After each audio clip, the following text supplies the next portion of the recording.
mõtlesin, et Rakveres oled käinud. Olen. Kui läks Rakverest ära nüüd.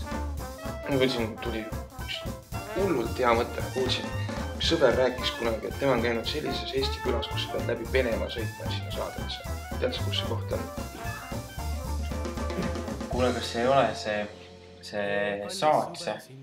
Vaata, kui Värskest edasi sõita, sealt Setot Säidarest. Ja sealt saab Saatsesse, sealt tuleb 7-10-ga läbi Venemaa tõmmata.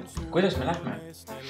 No mina mõtlesin, et kui läheks siit niimoodi, et Rakverest üks Muste peale, sellepärast, et mina olen siit pärit, siit Võtikõrest, ja siit edasi on Rajaküle kogu hästi põnev koht, see on põhimõtteliselt üks Euroopa pikimaid turge, sellepärast, et iga mutikene müüb oma maja otsas kuskil tomateid, kurke ja suitsukala. Täiesti imeline koht. Ma arvan, et see on hea, et me lähme siit Pikiste Turu tänavat ja siin on Alatskivi. Et ma olen Alatskivil ükskord käinud, see loss on hästi kihvt, see on väga lahke lossivaht. Me lähme siit Emajõe äärde, Kavastust saab parvega sõita üle jõe. Seal on esimese vabariigi ajast peale parv olnud ja see on nüüd jälle töös.